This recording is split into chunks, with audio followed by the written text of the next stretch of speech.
Bismillahirrahmanirrahim. Assalamualaikum warahmatullahi wabarakatuh. Alhamdulillahirabbil alamin. Wa bihi nasta'in wa ala umuri dunya waddin. Shalatu wassalamu ala asrofil anbiya'i wal mursalin wa ala alihi wa sahbihi ajmain, amma ba'd. Perkenalkan, nama saya Laude Abdul Malik Arwah dengan NIM 202101010129. Saya akan meresum materi dari kelompok 7 sampai kelompok 13. Saya akan membacakannya. 1. Undang-Undang Sarbanes-Oxley. Pengertian Undang-Undang Sarbanes-Oxley. Sarbanes-Oxley merupakan undang-undang pelaporan dan tata kelola perusahaan berstandar Amerika Serikat. B. Hal-hal diatur dalam SOA. Dalam SOA tentang akuntansi, pengungkapan dan pembaharuan governance yang mensyaratkan adanya penggunaan yang lebih mengenai informasi keuangan. 2.2 Pengendalian internal. A. Pengertian. Pengendalian internal secara luas diartikan sebagai prosedur serta yang digunakan perusahaan untuk melindungi aset perusahaan, mengolah informasi secara akurat. B. Tujuan pengendalian internal. Pengendalian internal ada 3, yaitu perlindungan terhadap aset, informasi bisnis yang akurat, kepatuhan pada hukum dan peraturan yang berlaku. C. Elemen-elemen dalam pengendalian internal. 1. Lingkungan pengendalian. 2. Penilaian risiko. 3. Proses pengendalian. 4. Pengawasan. Dan 5. Formasi dan komunikasi. 3.3 Pengendalian kas terhadap penerimaan dan pembayaran, yaitu 1.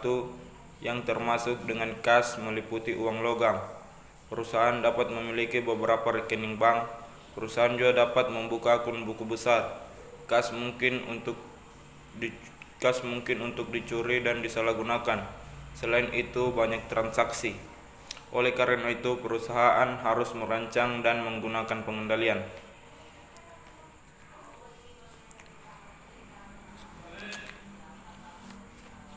Dan pengendalian ada 2, yaitu pengendalian terhadap penerimaan kas dan pengendalian terhadap pembayaran kas. Kita masuk ke kelompok 8, yaitu pengertian piutang. Piutang adalah tagihan yang ditunjukkan baik itu kepada individu-individu maupun kepada perusahaan lain yang akan diterima dalam bentuk kas. Klarifikasi piutang. 2.2 Klarifikasi piutang dapat dicairkan dalam bentuk uang kas dalam jangka waktu 1 tahun, disajikan pada bagian harta lancar di neraca. 2. Piutang non-usaha. Piutang non-usaha adalah yang timbul bukan sebagai akibat penjualan atau jasa yang dihasilkan perusahaan. 2.3 Jenis-jenis piutang. Piutang dagang adalah tagihan kepada pelanggan yang sifatnya terbuka, dan itu terbentuk menjadi 3, yaitu 1. Piutang dagang atau piutang usaha. 2. Piutang wesel. 3. Piutang lain-lain.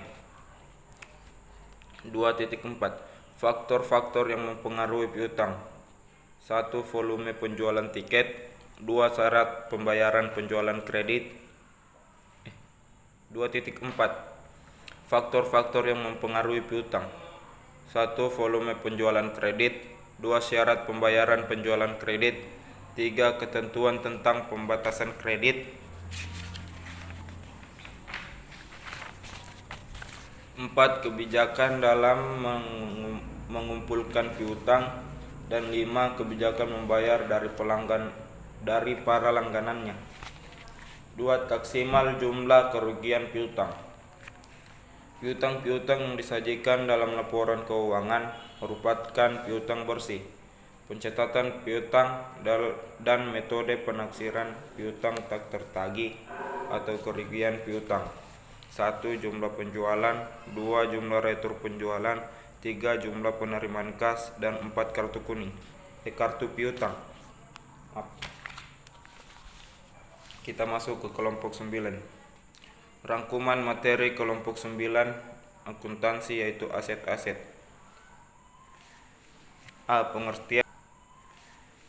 Pengertian aset tetap. Aset tetap adalah aset yang berwujud digunakan untuk dalam operasi perusahaan dan tidak termasuk untuk dijual dalam rangka kegiatan normal perusahaan. B. Klarifikasi aset tetap. Umumnya, klarifikasi aset tetap dibagi menjadi 4 kelompok, yaitu 1. Tanah, 2. Perbaikan tanah, 3. Gedung, dan 4. Perusahaan. C. Penentuan harga perolehan aset tetap. Dari beragam aset tetap berwujud untuk tujuan akuntansi, dilakukan pengelompokan sebagai berikut. B. Klarifikasi aset tetap. Umumnya klasifikasi aset tetap dibagi menjadi 4 kelompok, yaitu 1. Tanah, 2. Perbaikan tanah, 3. Gedung, dan 4. Peralatan. C. Penentuan harga perolehan aset tetap. Dari beragam aset tetap berwujud C. Penentuan harga perolehan aset tetap. Dari beragam aset tetap berwujud untuk tujuan akuntansi, dilakukan pengelompokan sebagai berikut, yaitu 1. Aset tetap umumnya tidak terbatas, dan 2. Aset tetap yang umumnya berbatas. D. Pengeluaran modal dan pendapatan. 1. Capital expenditure, 2. Revenue expenditure.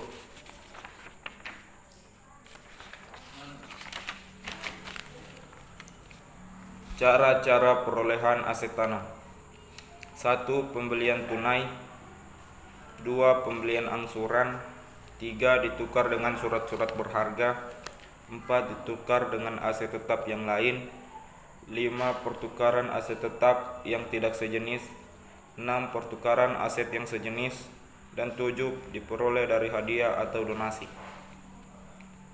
Metode unit iya atau donasi. Metode unit produksi atau unit production mode. Jika tingkat penempatan aset tetap bervariasi dari tahun ke tahun, maka pengakuan transaksi aset tetap. Metode unit produksi atau unit production mode. Jika tingkat penempatan aset tetap bervariasi dari tahun ke tahun. Pengakuan transaksi aset tetap. Proses pengakuan aset tetap akan melibatkan 2 fungsi, yaitu fungsi pembelian dan fungsi akuntansi. Pengeluaran modal adalah pengeluaran yang harus dicatat sebagai aset atau dikapitalisasi. Pengeluaran sejenis ini akan mendatangkan manfaat lebih dari 1 periode akuntansi, akan menambah efisiensi aset tetap. Penempatan aset tetap. Nilai aset tetap dinilai sebesar nilai aset bukunya, yaitu harga perolehan dikurangi dengan akuntansi penyusutan. Pelaporan aset tetap. Pelaporan aset tetap dilaporkan dalam neraca tanah. Pelaporan aset tetap. Pelaporan aset tetap dilaporkan dalam neraca aset. Dalam neraca, aset tetap harus diundi menurut jenisnya, seperti misalnya tanah, gedung, mesin-mesin, peralatan, kendaraan, dan lain-lain. Kita masuk ke kelompok 10. Pengertian aset tak berwujud. Aset tak berwujud adalah hak-hak istimewa dan keuntungan kompetitif yang memiliki wujud fisik tertentu. Bukti kepemilikan aset tak berwujud bisa berupa kontrak, lisensi, atau dokumen lain. Aset yang ditimbulkan dari 1A pengertian seperti hak cipta, franchise, merek dagang, dan nama dagang. 2. Perusahaan lain, misalnya pembelian yang mencakup penyebaran untuk goodwill. C. Penjualan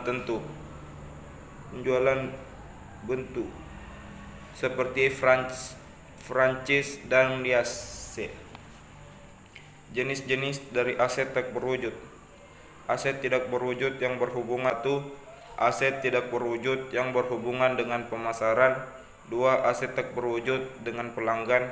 3. Aset tidak berwujud yang berhubungan dengan seni.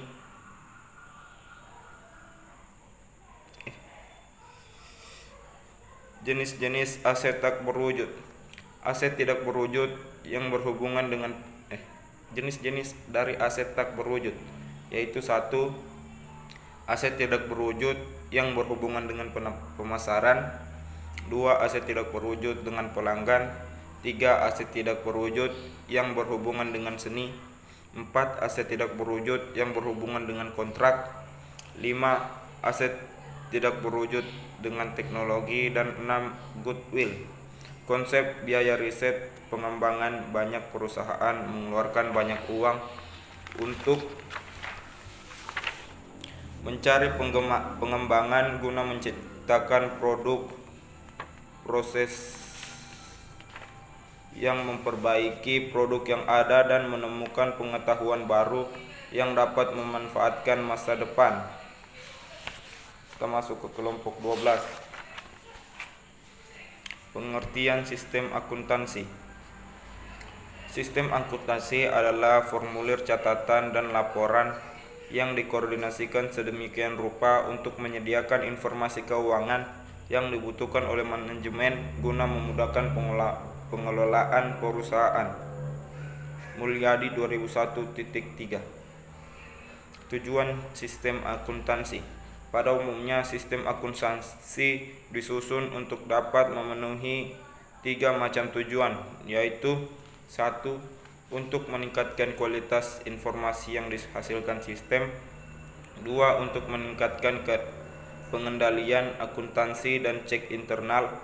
3. Untuk menekankan biaya klerikal untuk menyelenggarakan catatan-catatan. C. Unsur-unsur sistem akuntansi. Unsur suatu sistem akuntansi pokok adalah sebagai berikut, yaitu 1. Formulir. 2. Jurnal. 3. Buku besar. 4. Buku pembantu dan 5. Laporan. Sistem akuntansi penggajian. Gaji umumnya merupakan pembayaran atas penyerahan jasa atas yang dilakukan oleh karyawan yang mempunyai jabatan-jabatan manajer, sedangkan upah umumnya pembayaran yang mempunyai jabatan-jabatan manajer, sedangkan upah umumnya pembayaran atas penyerahan jasa yang dilakukan oleh karyawan, pelaksana atau buruh. Umumnya gaji dibayarkan secara tetap per bulan, sedangkan upaya dibayarkan berdasarkan hasil kerja. Kita masuk ke kelompok 13. Akuntansi untuk persekutuan. Pengertian persekutuan. Persekutuan adalah suatu penggabungan di antara 2 orang atau badan atau lebih untuk memiliki bersama-sama dan menjalankan suatu perusahaan guna mendapatkan keuntungan atau laba. B. Karakteristik persekutuan. Karakteristik persekutuan merupakan sifat utama atau ciri khas persekutuan yang meliputi 1. Mutual agensi perwakilan bersama. 2. Unlimited life unsur terbatas. 3. Unlimited of on interested in a partnership. 4. Ownership liability tanggung jawab tak terbatas. 5. Participation on partnership profit. 6. Right to the dispose of a partnership interest. Dan 7.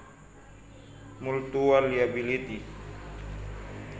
C. Bentuk-bentuk organisasi dengan karakteristik. Persekutuan dapat diklarifikasi ke dalam 1. Persekutuan perdagangan, 2. Persekutuan jasa-jasa, 3. Persekutuan umum, 4. Persekutuan terbatas, 5. Stock companies. Perjanjian persekutuan akuntansi dasar persekutuan. 1. Pendirian sebuah persekutuan, 2. Akuntansi pendirian persekutuan ke bentuk firma.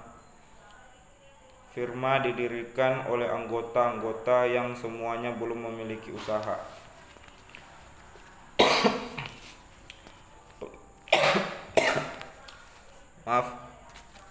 Pembagian laba bersih dan rugi bersih.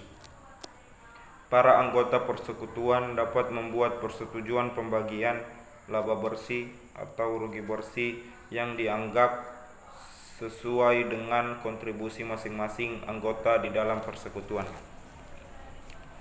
Sekian materi yang saya presentasikan, lebih dan kurangnya mohon dimaafkan. Wabillahi taufiq wal hidayah. Wassalamualaikum warahmatullahi wabarakatuh. Dadah.